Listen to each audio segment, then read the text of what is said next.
num planeta onde existe bilhões de pessoas que já passam fome, uma mudança climática, é possível ainda ter uma piora desse quadro.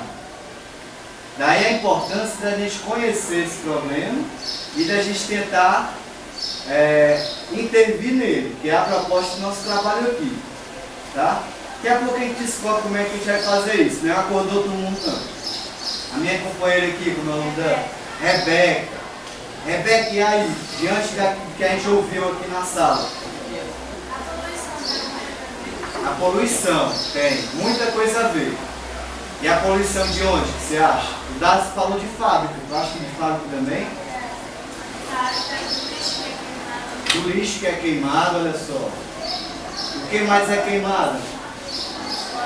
Floresta que é queimada. Como? Não escutei não, sou morto. As florestas.